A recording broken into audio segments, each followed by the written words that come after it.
Hi, I'm Colleen Nelson, licensed therapist, trauma expert, and fellow badass woman ready to rise up right alongside you. This podcast, Let the Rest Burn, is for the woman who has ignored, attacked, or even silenced her inner voice because she thought it was broken and needed to be fixed. It's for the woman who is ready to rise up and fully step into her desire, her joy, her full power, and make the impact she was destined to make. For the woman who cannot stand one more second waiting, watching, and witnessing the world crumble, and is ready to rebuild and expand into a better future. For a woman who is so done trying to fix the world, she decided to start with healing herself, and she let the rest burn. Hello, and welcome back to Let the Rest Burn. This is Colleen Nelson, your host for today. Okay, I'm going to ask you a question. And I'm asking you the question because I'm legitimately curious, but also because it seems to be so prominent within my friend group and within my own life. Have y'all heard of the Sunday Scaries? In my friend group, we call the Sunday Scaries this time, I would say it's about 3 to 4 p.m. on a Sunday, where anxiety hits you like a truck. Sometimes it's related to the week ahead, getting and edging closer to that Monday morning.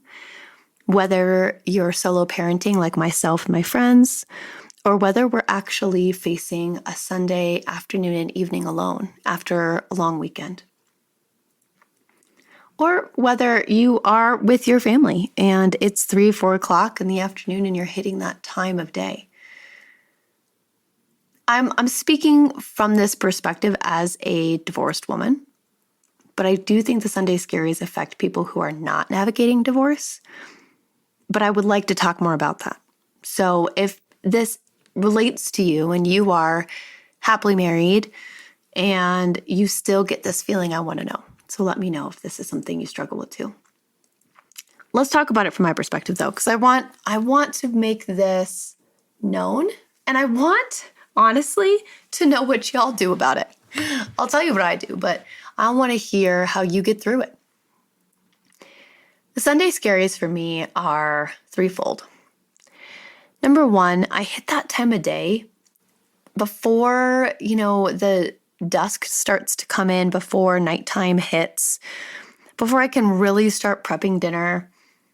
And it's too late in the day to start a big new project or to go out and do something. It just kind of feels like dead space, if you will. Be a great time for a nap if I napped. I'll tell you that. I'm not a napper, but I kind of wish I was. And it's really hard because I hit this time of day. Right now it's 4:13 p.m. on a Sunday. And all of the emotions that I don't want to feel hit me all at once. Sadness, pain, loneliness, fear, regret, despair, FOMO. And I don't mind sitting with my feelings, but when they all come up all at once, it's paralyzing. It's overwhelming. Mine don't present as anxiety per se. They present as like a wave, a heaviness, a paralyzing moment where I don't feel like I can take one step forward in any direction. I have a list of things I could do. I could do 1,000,000,001 things. Right now, I'm recording this podcast.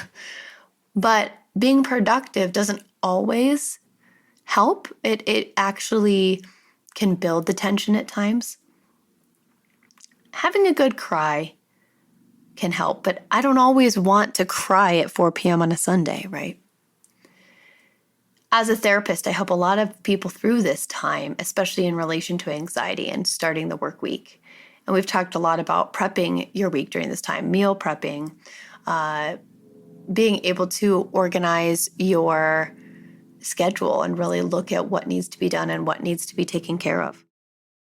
What I think this time of day does to a lot of us is it's the time of celebration, of coming together, of connection. It's happy hour. If my girlfriends were available right now and we were all sitting around the kitchen table talking, or we were at a winery, or we're all helping each other meal prep, I think I'd feel 1,000 times better. But inevitably, this is the time when people lean back in towards their families. They gather everybody inside, they snuggle up, they take care of last minute things, they play games. Most of my friends have significant others or families, and this is the time they spend with them. And I do believe that spending time with friends is incredibly important, and I will always welcome that on a Sunday scary day. But I also think creating space for this tough time is crucial for me being able to heal my own heart, my own woundedness. Because this is when I'm there for myself like nobody else can be. This is the time when I show up in a way that actually gives me permission to meet the needs I have to the best of my ability. Now, it's worse when I don't have my kids, right? I'm sitting here alone. I'm watching the children play at the park. I'm smelling barbecue on the grill. And I love time alone. I think it's healthy. It recharges me. But by the end of Sunday, I've kind of had enough of it. I haven't had the kids since Wednesday, and I'm ready. I'm ready for my children again. I'm ready 5 minutes after they leave, but I'm really ready by Sunday. And I do think Sunday is when I miss being in a relationship the most. It makes me crave those warm afternoons in the park, laying in the sun, or going and sitting on a patio, or again, snuggling up on the couch and talking about your week, connecting over a good meal, meeting up with family, friends, is a community-based time. And I think it's primal too. I think this time of day is kind of an indication in our bodies and our bones that say, connect with your community, turn in, check in with everybody, and begin preparing for the night. So this edge, this moment in time that stands still, I think it brings up every single one of our emotions we've been avoiding all week. So for me, obviously, it's that loneliness and that sense of loss and grief. For you, it might be that to-do list, that productivity, the perfectionism. It could be those truths that you don't want to look at, that you've been hiding from or masking yourself from all week long. But they tend to come up on Sunday. And for anyone who is a Christian or religious, Sunday is a day that they create space for God and for their church community. I think that might be purposeful in the sense that it provides this very purpose that I'm talking about here, this idea that we can connect. And so today, I'm creating space for this. I'm creating space for this conversation. I'm talking about how hard it is because I want you to be able to listen to this and also know you're not alone. I think that allowing myself to be uncomfortable, allowing my body to be uncomfortable and to sit with the emotions that come up is part of how I move through this. It's part of how I get to the other side of this work. I've booked an incredible yoga restorative session at 7 p.m. tonight. I'm sitting down to do some work, and I can do all of that, and I still feel the pain of not having my family here. I still feel the loss, and that's okay because I think there's moments that I just need to feel it. When I have my children here, it's the moment I think I miss parenting with another person. I'm watching them play. They're having the most relaxing time. Usually it's when they're the most collaborative, to be honest. My kids do really well with space and time, slow moving about the day. And we're a busy family. We do a lot of sports and go places. But on a Sunday afternoon, they usually are able to kind of flit about and explore and adventure and do what they want to do. So usually around this time of day, they're getting along pretty well. And It's those proud moments, right? I'm watching them create something in their fort, or I'm watching them play. I see my daughter hold my son's hand as they walk down the street, or help him do something that's maybe too tall for him, or he turns around and tries to lift something because he thinks he's the Hulk, so he can lift anything he wants. And those are the moments I want to turn and look at a partner and say, look at that. Look at our kids. Look how great they are. And I definitely take pictures and send them to Mike. I think it's good for him to see that. And as co-parents, we do share those moments. But it's just very different than having somebody by your side reflecting. And so I want you to take these moments. I want you to turn the scary Sundays, Sunday Scaries, into a time of reflection, of going inward, of turning inward before you renew the week.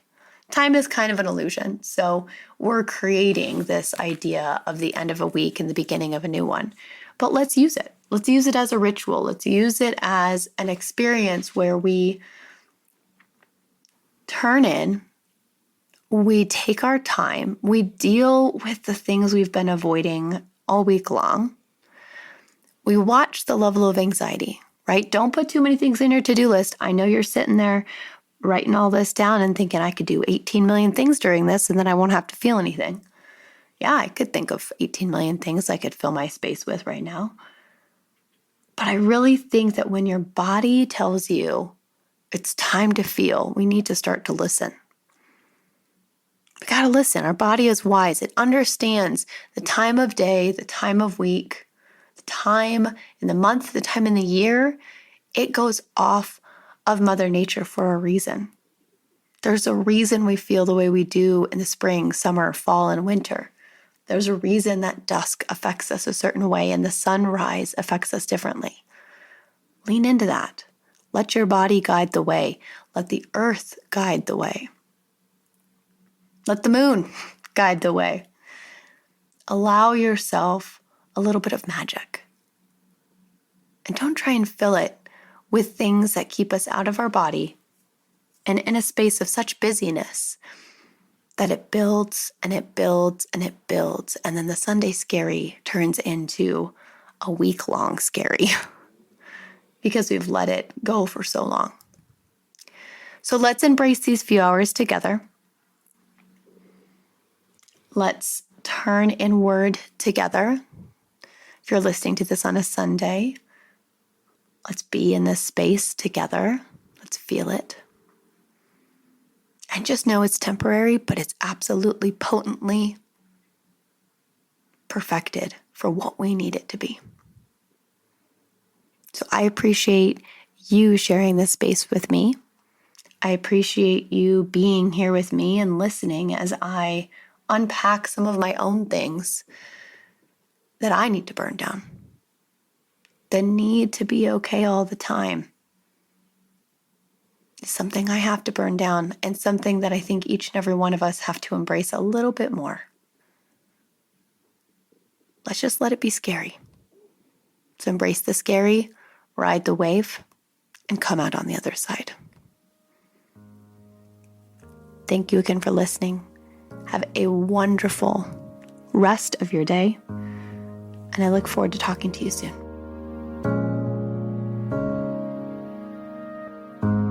Thank you so much for listening.